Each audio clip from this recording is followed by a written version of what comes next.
Hello दोस्तों, मैं हूं अभिषेक और आप देख रहे हो अभिषेक पोल्ट्री यूट्यूब चैनल। दोस्तों, आज का वीडियो काफ़ी ज़्यादा इंफॉर्मेटिव होने वाला है। क्योंकि आज के इस वीडियो में हम बात करने वाले हैं कि जितने भी एक नए पोल्ट्री फार्मर पोल्ट्री फार्मिंग के बिजनेस की शुरुआत करते हैं, उनमें से एक साल ख़त्म होते होते 60% तक के जो पोल्ट्री फार्मर होते हैं वो अपना पोल्ट्री फार्म का बिजनेस पूरी तरह से बंद कर देते हैं, या फिर उनको मजबूरी में बंद करना पड़ता है, या फिर उनको इतना बड़ा लॉस होता है कि उनको ना चाहते हुए भी पोल्ट्री फार्मिंग का बिजनेस बंद करना पड़ता है। तो ठीक है, तो जब कभी भी आप एक पोल्ट्री फार्मिंग का बिजनेस शुरू करना चाहते हो तो ऐसे में आप एक जानकारी निकालते हो कि पोल्ट्री फार्मिंग का बिजनेस करके देसी मुर्गियों की फार्मिंग हो, चाहे फिर वो ब्रॉयलर मुर्गी की फार्मिंग हो, या फिर अंडों पर पाले जाने वाली लेयर मुर्गी की फार्मिंग हो, ऐसे में हम कितना प्रॉफिट कमा सकते हैं।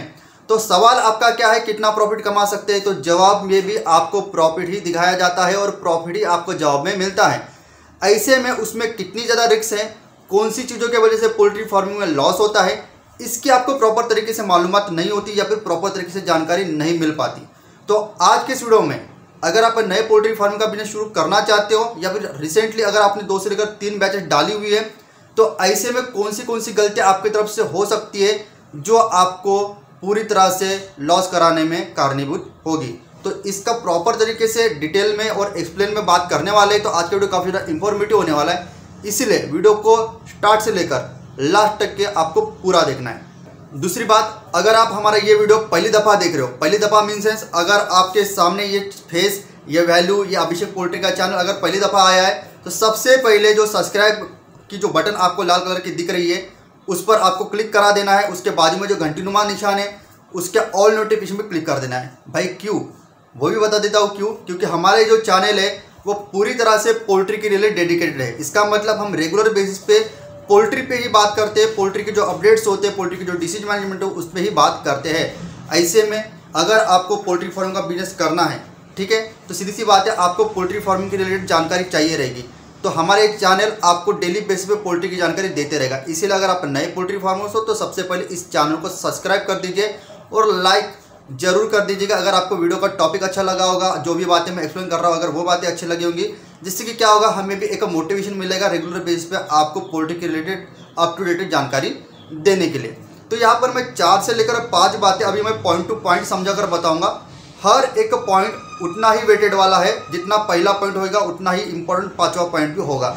इसलिए स्टार्टिंग के 2 से लेकर 3 पॉइंट्स सोच के, समझ के या फिर सुन के आपको वीडियो स्किप बिल्कुल भी नहीं करना है। तो सबसे पहला और महत्वपूर्ण पॉइंट होता है दोस्तों कि जब भी हम पोल्ट्री फार्मिंग के बिजनेस में आते हैं तो पोल्ट्री फार्मिंग के बिजनेस को हम ज़्यादा सीरियसली नहीं लेते। जितना कि जैसे कि मान के चले, अगर कोई भी बिजनेस में इनकम या फिर इन्वेस्टमेंट अगर हम लगा रहे हैं, तो ऐसे में क्या होता है दोस्तों कि हम काफ़ी ज़्यादा उसमें सोच विचार करते हैं, काफ़ी ज़्यादा उसके लिए सीरियस होते हैं।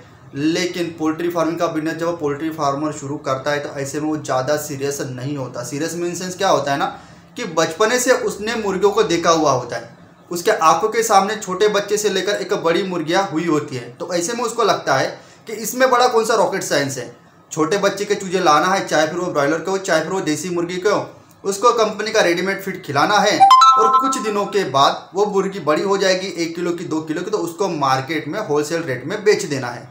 लेकिन दोस्तों वो बात हो गई छोटे से बड़ा हुए जो आप मुर्गियों को देख रहे हो, वो 15-20 मुर्गियों की बात होगी। जब वो फार्मिंग के लेवल पर आप पोल्ट्री फार्मिंग के बिजनेस को शुरू करते हो तो ऐसे में आपको कम से कम 500 मुर्गियों से शुरुआत करते हो और बड़े कैपेसिटी पे आप 5000 से लेकर 50,000 कैपेसिटी तक के भी पोल्ट्री फार्मिंग करते हो। तो जो बात 15-20 मुर्गियों पर लागू होती है वही बड़ी क्वांटिटी वाली मुर्गियों पर वही बातें लागू नहीं होती। सबसे महत्वपूर्ण बात रिस्क फैक्टर। 15-20 मुर्गियाँ अगर आपके घर पे है और 15 से लेकर 20 मुर्गियाँ आपकी मर भी जाती है तो फिर भी आपको ज़्यादा इम्पैक्ट नहीं गिरेगा। वही अगर आपके पास 500 से लेकर 5000 कैपेसिटी की भी अगर मुर्गियाँ है तो वहाँ पर आपका 10 लाख से लेकर 15 लाख तक नुकसान हो सकता है। तो ये बात आपको इम्पैक्ट कर सकती है। तो कहने का तात्पर्य यह है कि मैं रिस्क फैक्टर को इंपॉर्टेंस ज़्यादा इसलिए दे रहा हूँ क्योंकि आप जब पोल्ट्री फार्म की शुरुआत करते हो तो वहाँ पर जिंदा मुर्गियाँ होती हैं। जहाँ पर भी जिंदा मुर्गियों की फार्मिंग, जिंदा फिश फार्मिंग, जिंदा गायों की फार्मिंग यानी कि डेयरी फार्मिंग की जाती है, गोट फार्मिंग की जाती है, इन हर एक बिजनेस में एक रिस्क फैक्टर बाकी बिजनेस के मुकाबले ज़्यादा होता है। और से एक बात बता दूं, पोल्ट्री फार्मिंग का बिजनेस 2 धारी तलवार है, आपको दोनों साइड से वो काटेगी ही काटेगी। ठीक है, फर्क सिर्फ इतना है अगर आप प्रॉपर तरीके से मैनेजमेंट करते हो और उसका सही से इस्तेमाल करते हो, मतलब कि जब किसी को काटना है वो बहुत ज़्यादा ज़रूरी है, तो एक साइड का इस्तेमाल कीजिए और जब आलू और प्याज काटना है तो उसका दूसरे साइड से इस्तेमाल कीजिए। कहने का तात्पर्य यह है कि तलवार बनी इसीलिए किसी ना किसी की चीज़ को काटने के लिए, ठीक है। तो ऐसे में अगर आपकी छोटी सी भी गलती आपको लाखों का नुकसान करा सकती है पोल्ट्री फार्मिंग के बिजनेस में। तो यहाँ पर पहला पॉइंट आपका क्लियर हो गया कि आपको बिल्कुल सीरियस होके पोल्ट्री फार्मिंग के बिजनेस को करना है, क्योंकि आप disease management, vaccine management, ventilation management, litre management, इसके अलावा जितने भी मैनेजमेंट होते हैं उनको एक भी फैक्टर को अगर आप थोड़ा सा कम आंकते हो तो ऐसे में आप नुकसान के भागीदार हो सकते हो। दूसरा पॉइंट होता है दोस्तों प्रोडक्शन कॉस्ट का ज़्यादा हो जाना। चलो मैं अभी देसी मुर्गियों की बात कर लेता हूँ। अगर आपकी प्रोडक्शन कॉस्ट 120 रुपये की है और मार्केट में अगर आपको 130 रुपये का होलसेल रेट मिलता है, ऐसे में जो देसी मुर्गियों के फार्मिंग के पीछे आपने 2 से लेकर 3 महीने की मेहनत की, तो इसके पीछे 1000 मुर्गियों के पीछे 10 रुपये प्रति किलो के हिसाब से आपको कितना मिलेगा? 10,000 रुपये। तो क्या आप पोल्ट्री फार्मिंग कंटिन्यू चालू रखोगे? नहीं। तो यहाँ पर ये सेकंड पॉइंट भी बहुत बड़ा इम्पैक्ट रोल प्ले करता है कि जो 100% के पोल्ट्री फार्म नए शुरू होते हैं उनमें से 50 से लेकर 60% के पोल्ट्री फार्मिंग बंद करने में ये जो प्रोडक्शन कॉस्ट बढ़ने का जो फैक्टर होता है वो सबसे ज़्यादा महत्वपूर्ण भूमिका रोल प्ले करता है। हमारी एक्चुअल में प्रोडक्शन कॉस्ट बढ़ती क्यों है? जैसे कि आपको सभी को पता है कि जो 70% से लेकर 80% तक के जो हमारी प्रोडक्शन कॉस्ट होती है वो सिर्फ और सिर्फ दाने के पीछे होती है। तो जो फीडिंग कॉस्ट होती है अगर आप वो प्रॉपर तरीके से कम नहीं करा पाते हो या फिर फीडिंग मैनेजमेंट किस हिसाब से करना है उसकी आपको प्रॉपर तरीके से जानकारी नहीं है, आपकी थोड़ी बहुत मोर्टेलिटी अधिक मात्रा में हो जाती है, ठीक है। वेंटिलेशन के प्रॉपर ना हो पाने की वजह से या फिर ब्रीडिंग प्रॉपर ना हो पाने की वजह से अगर आपके बच्चे की ग्रोथ कम होती है तो इन सभी बातों की वजह से आपकी ओवरऑल प्रोडक्शन कॉस्ट ज़्यादा आती है। एक बार प्रोडक्शन कॉस्ट आपकी ज़्यादा आ गई तो मार्केट का रेट तो आपके पोल्ट्री फार्मिंग से तो बढ़ने वाला है ही नहीं, ठीक है। जब उसको बढ़ना है तो बढ़ेगा और जब उसको घटना है वो घटेगा। सप्लाई और डिमांड का तो आपको फॉर्मूला पता ही रहता है, ठीक है। तो वही बात मैं बोल रहा हूँ कि इन बातों का आपको मेनली फोकस करना कि किस तरीके से हम हमारी प्रोडक्शन कॉस्ट कम कर सकते हैं। ज़्यादातर यहाँ पर बात 80% तक के फीड की बात यहाँ पर आती है।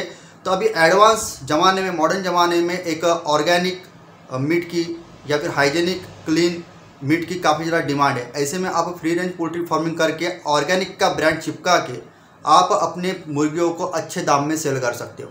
दूसरी बात, ऐसे बहुत सारे पैतरे हैं और इसमें मैंने ऑलरेडी 3 से लेकर 4 वीडियो ऑलरेडी बनाया हुआ है कि किस तरीके से आप अपनी मुर्गियों की प्रोडक्शन कॉस्ट जैसे कि आपकी फीडिंग की कॉस्ट कम करा सकते हो। तो वीडियो जाकर देखिए जिससे कि आपका ये सेकंड पॉइंट भी क्लियर आउट हो जाएगा, ठीक है। तो कहने का तात्पर्य यही है कि आप मार्केट का सेलिंग रेट अगर नहीं बढ़ा सकते तो आप अपनी मुर्गियों की प्रोडक्शन कॉस्ट कम कीजिए। तीसरा सबसे महत्वपूर्ण पॉइंट होता है दोस्तों अधिक मात्रा में मोर्टेलिटी का होना। अधिक मात्रा में मोर्टेलिटी क्यों होती है? अगर आपको प्रॉपर तरीके से डिसीज मैनेजमेंट नहीं पता है, आपके मुर्गियों के बैच में CRD हुआ है, इकोली हुआ है, डायरिया हुआ है या फिर किसी प्रकार का वायरल इन्फेक्शन है, बैक्टीरियल इन्फेक्शन है, पैरासिटामोल इन्फेक्शन है, तो आपको उसकी पहचान किस तरीके से करना है वही नहीं पता है। बहुत सारे पोल्ट्री फार्मर्स को तो उनके मुर्गियाँ बीमार है यही पहचान में ही नहीं आती। जैसे कि मैं उनके पोल्ट्री फार्म पर जाता हूँ तो मुझे मालूम है इनकी मुर्गियाँ बीमार गिर चुके हैं, लेकिन उस पोल्ट्री फार्मर को अभी तक के नहीं पता कि इसकी भैया इनिशियल स्टेज पर मुर्गियाँ बीमार होना चालू हो गई है। तो इस तरीके से जब तक कि आप प्रॉपर तरीके से मुर्गियों का बिहेवियर चेकआउट करना नहीं सीखते हो, ठीक है, इनिशियल सिम्टम्स क्या देती है जब आपकी मुर्गी बीमार गिरती है, इसकी अगर आप प्रॉपर तरीके से मालूमात नहीं रखते हो तो ऐसे में क्या होता है कि आप प्रिवेंटिव मेडिसिन उनको नहीं चलाते हो और प्रिवेंटिव मेडिसिन उसको ना चला पाने की वजह से आपको ट्रीटमेंट का खर्चा बढ़ जाता है और ट्रीटमेंट का भी रिस्पॉन्स आपको मिलता है या फिर नहीं मिलता है वो भी डिपेंड करता है कि आप कितनी एक्यूरेट मेडिसिन उस डिसीज पर लगा रहे हो, ठीक है। तो कहने का तात्पर्य यह है कि पहले पोल्ट्री फार्मिंग के बिजनेस में आते हो तो पहले दिन से ही आपका सबसे ज़्यादा फोकस 2 बातों पे होना चाहिए। सबसे पहला बात इंटरनल फैक्टर है और दूसरा फैक्टर आउटर फैक्टर है। इंटरनल फैक्टर ये होता है कि दोस्तों पहले दिन से ही मुर्गी के बिहेवियर को चेकआउट कीजिए। कौन सा बिहेवियर पे से आपको समझ में आ जाएगा कि ये मुर्गी बीमार है और कौन से बिहेवियर से आपको समझ में आ जाएगा कि मेरे बैच की जो मुर्गियाँ है पूरी तरीके से फ्रेश है, ठीक है।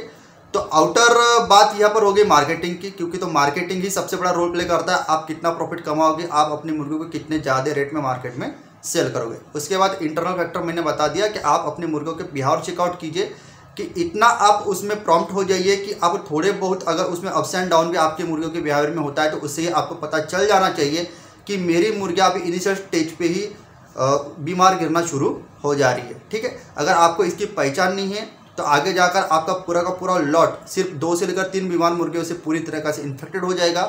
ट्रीटमेंट का खर्चा बढ़ेगा और ट्रीटमेंट के बावजूद भी आपको ट्रीटमेंट का रिस्पॉन्स अच्छा मिलता है नहीं मिलता है, कितना परसेंटेज में मिलता है, इसकी कोई गारंटी और वारंटी नहीं होती। तो ये तीसरा फैक्टर होता है जो बहुत सारे नए पोल्ट्री फार्मर मिस कर देते हैं। सिर्फ पोल्ट्री फार्मिंग करने के लेवल पर पोल्ट्री फार्मिंग करते हैं, उनका ज़्यादातर जो फोकस होता है वो सिर्फ और सिर्फ प्रॉफिट पे होता है। लेकिन जब हमें प्रॉफिट चाहिए तो यहाँ पर क्या होता है ना दोस्तों, इनपुट और आउटपुट का रेशियो हर एक बिजनेस में होता है। जब आप किसी चीज़ को देते हो तो तभी जाकर आपको कोई चीज़ मिलती है। तो पोल्ट्री फार्म का बिजनेस जब आप कर रहे हो, ठीक है, तो आपको मैनेजमेंट देना होता है, हाइजीनिंग देना होता है, साफ़ सुथरा आपका पूरा का पूरा लीटर रखना होता है, ठीक है, बायोसिक्योरिटी का ख्याल रखना होता है, ठीक है, फीड अच्छी क्वालिटी का आपके मुर्गों को देना होता है। तो ये चीज़ें जब आप अपने पोल्ट्री के बैचेस को देते हो, मुर्गियों को देते हो, तो बदले में आपकी मुर्गी कम फीड खा के ज़्यादा वजन बढ़ाएगी और सीधी सी बात है प्रोडक्शन कॉस्ट कम आने की वजह से आपको ज़्यादा रेट आपकी मुर्गी देगी। तो आप पहले आपके मुर्गियों को 2 महीना 3 महीना कुछ देने के बारे में सोचिए, तभी जाकर आपकी मुर्गी आपको कुछ दे पाएगी। बहुत सारे पोल्ट्री फार्मर क्या करते हैं, सवेरे को जाते हैं, मुर्गी का लीटर कितना भी गंदा होने दो, वेंटिलेशन प्रॉपर होने दो या ना होने दो, फैन एग्जॉस्ट फैन और कूलर कितना भी गंदा होने दो, उसका पानी कितना भी गंदा होने दो, पानी के बर्तन के नीचे कितना भी लीटर गंदा होने दो, उसको साफ़ नहीं करते। उनका फोकस एक ही, भैया ये ले तेरा दाना, दाना खा, जल्दी से जल्दी बड़ा हो और मार्केट में बिकने के बाद मेरे को प्रॉफिट दे। भैया ऐसे करोगे तो तेरे को प्रॉफिट ही नहीं देगी, तेरे को लॉस देगी। चौथा पॉइंट, हाँ दोस्तों चौथा पॉइंट, 4 उंगलियाँ दिख रही हैं, चौथा पॉइंट, हाँ। तो यहाँ पर चौथा पॉइंट आता है दोस्तों, बायोसिक्योरिटी का प्रॉपर तरीके से ख्याल ना रखना। देखिए मैं एक बात पहले क्लियर करा दूँ, बातों को पहले पूरा सुनिए, ठीक है। मुझे पता है आपको पता है बायोसिक्योरिटी क्या होती है, हाँ दोस्तों आपको पता है बायोसिक्योरिटी क्या होती है, लेकिन आप उसका जो भी टर्म्स एंड कंडीशंस होते हैं, उसके जो भी नियम होते हैं, उसको कितना फॉलो करते हो। आप फॉलो कब करोगे, जब आपकी वायरल बीमारी की वजह से मुर्गियाँ मरेगी तो उसके नेक्स्ट बैचेस से आप बायोसिक्योरिटी की तरफ ध्यान दोगे। तभी तक तो आप बिल्कुल भी बायोसिक्योरिटी को इंपॉर्टेंस नहीं दोगे ना दोस्तों। मेरी वायरल के वजह से कई बार मुर्गियाँ मर चुकी है और यहाँ तक मैं 101% बोलता हूँ कि वहाँ पर मेरी गलती थी, ठीक है। तो बायोसिक्योरिटी सबसे बड़ा रोल प्ले करता है। अगर आप वक्त पे वैक्सीनेशन करते हो और अगर आप बायोसिक्योरिटी का ख्याल रखते हो प्रॉपर तरीके से, तो गारंटेड ना ही बैक्टीरियल बीमारी आपके पोल्ट्री बैच में आएगी और ना ही वायरल बीमारी आपके बैच में आएगी। और जहाँ तक कि मैं बार बार बोलता हूँ कि पोल्ट्री फार्मिंग में लॉस होने का सबसे अहम और बैकबोन वाला हिस्सा जो होता है वो होता है बायोसिक्योरिटी का ख्याल ना रखना, और उस कारण से डिसीज आके आपकी बैचेस में मोर्टेलिटी होना। तो एक प्रकार से आप कह सकते हो कि लॉस होने के पीछे जो बैकबोन होता है वो होता है बायोसिक्योरिटी का प्रॉपर तरीके से ख्याल ना रखना और मोर्टेलिटी होना। यहाँ पर क्या होता है दोस्तों, यहाँ पर बातों को समझ लीजिए। अगर कोई कंज्यूमर अगर चिकन शॉप पे जाता है, उसको चिकन लेना है, उसका एक फ्रेंड उसको बोलता है कि दोस्त यहाँ पर तो बहुत महंगी चीज़ मिल रही है, पोल्ट्री फार्म पर जाकर हम मुर्गियाँ लेकर आते हैं। तो वो चिकन शॉप से आपके पोल्ट्री फार्म पर आते हैं। ऐसे में अगर आप बायोसिक्योरिटी का प्रॉपर तरीके से ख्याल रखे हो तो आप उस कंज्यूमर को डायरेक्ट आपके पोल्ट्री फार्म पर नहीं आने देते हो, और जो बायोसिक्योरिटी का ख्याल नहीं रखता है वो डायरेक्टली उस बंदे को अपने पोल्ट्री फार्म पर आने देता है, और चिकन शॉप के जो बैक्टीरियाज होते हैं बीमार मुर्गियों के, वो आपके पोल्ट्री फार्म पर वो कंज्यूमर लेके आता है, ठीक है। तो कहने का तात्पर्य यह है कि इसके अलावा बहुत सारी ऐसी बातें होती हैं जो बायोसिक्योरिटी में इम्पैक्ट करती है, बायोसिक्योरिटी के अंडर में आती है। उसमें मैंने डेडिकेटेड वीडियो बनाया हुआ है, उसको जाकर चेकआउट कीजिए। अगर कंज्यूमर को आप रिटेल में 1-2 मुर्गियाँ 5-10 मुर्गियाँ बेचते भी हो, मान के चले आपके पोल्ट्री फार्म से जो भी आपका एंट्रेंस गेट है वो 300-400 फीट के दूरी पे है, तो वहाँ पर एक लोहे का पिंजरा बनाइए, वहाँ पर आप अपनी सेलिंग वाली मुर्गियाँ रखिए और वहीं से उनको सेल आउट कीजिए, जिससे कि अगर इनकेस अगर कोई इन्फेक्टेड बैक्टीरिया किसी कंज्यूमर के कपड़े पर या फिर बूट पर लग के आपके पोल्ट्री फार्म तक आ भी रहा है तो डायरेक्टली वो आपके पोल्ट्री फार्म तक नहीं पहुँचेगा। इसके अलावा बहुत सारी ऐसी बातें होती है जिसकी में आपको बायोसिक्योरिटी का खास ख्याल रखना होता है, ठीक है। तो अगर ये बात आप नहीं रखते हो, मुर्गियों को बीमारी होगी, डिसीज से आपकी मुर्गियाँ मरेगी और खेल खल्लाश। पॉइंट नंबर 5, अधिक मात्रा में मुर्गियों की मोर्टेलिटी होना और डिसीज मैनेजमेंट का प्रॉपर तरीके से पता ना होना। इस पॉइंट को आई थिंक मैंने तीसरे पॉइंट पे क्लियर कराया है, लेकिन फिर भी एक बार क्लियर करा के दे देता हूँ। देखिए, डिसीज मैनेजमेंट और डिसीज मैनेजमेंट, मैंने ऐसे बहुत सारे पोल्ट्री फार्मर देखा है जिसको CRD और इकोली का प्रॉब्लम हर 2-3 महीने में एक बार उसके पोल्ट्री फार्म पर होता ही होता है। और वो ऐसे पोल्ट्री फार्मर होते हैं वो पिछले 4 से लेकर 5 सालों से पोल्ट्री फार्मिंग कर रहे हैं। मेरे को बताइए उनको 5 सालों में कम से कम 40 से लेकर 45 बार CRD और इकोली का प्रॉब्लम हो गया होगा, कोराइजा का प्रॉब्लम पता हुआ होगा, लेकिन उनको प्रॉपर तरीके से मेडिकेशन उस CRD, कोराइजा और इकोली पे कौन सी करना है, किस तरीके से करना है, कितना डोज अप्लाई करना है, यही नहीं पता। हाँ दोस्तों, मैंने ऐसे बहुत सारे पोल्ट्री फार्मर देखा है। जहाँ तक मैं बोलता हूँ, अगर जो भी 4-5 सालों से पोल्ट्री फार्मिंग कर रहे हैं, उनमें से भी अगर मैं 10 पोल्ट्री फार्मर की बात बोलूँ तो उनमें से भी 5 से लेकर 6 पोल्ट्री फार्मर ऐसे मिल जाएंगे। तो इस तरीके से अगर आपका चलता रहेगा तो चलो यार, 5 सालों की से आप तो पोल्ट्री फार्मिंग कर रहे हो, तो पहले का ज़माना 3-4 सालों के पहले का अलग था, आज की सिचुएशन अलग है। ऐसे में आप ज़्यादा दिन सर्वाइव नहीं कर पाओगे। तो कहने का तात्पर्य यह है कि अगर कोई डिसीज आपके मुर्गियों को होता है, अगर और उस डिसीज पर कोई मेडिसिन असरदार होती है, कामगार होती है, वो देने के बाद अगर आपकी मुर्गियाँ सुधरती है, उसमें कुछ इम्प्रूवमेंट आता है, उसका नाम लिखा के रखिए। कितने किलो बॉडी वेट पे कितना ग्राम उसका इस्तेमाल करना है वो लिखा के रखिए, जिससे कि अगले बार जो बीमारी अगर आपको होती है तो वो मेडिसिन आप पहले दिन से ही एज अ प्रिवेंटिव मेडिसिन या फिर एज अ ट्रीटमेंट मेडिसिन आप इस्तेमाल कर सको और आपकी मुर्गियाँ वक्त रहते बीमार होने से बच पाए। इस तरीके की बहुत सारी बातें होती है जो एक हल्का फुल्का आदमी ध्यान नहीं देता और जिसके वजह से वो खुद ही के वजह से ही लॉस में आता है। तो आई थिंक दोस्तों, आज का वीडियो में दी गई जानकारी आपको काफ़ी अच्छी लगी होगी। तो ये 5 भी पॉइंट का आपको खास ख्याल रखना है। अगर आप नए पोल्ट्री फार्मर हो तो आपको बहुत ज़्यादा खास ख्याल रखना है, क्योंकि वक्त पर जैसे जैसे चले जाएगा तो आपको एक एक्सपीरियंस आते जाएगा, तो वो अलग की बात हो जाएगी, ठीक है। लेकिन इनिशियल स्टेज पे अगर आप नए पोल्ट्री फार्मर हो तो इस बात को आपको ध्यान रखना है।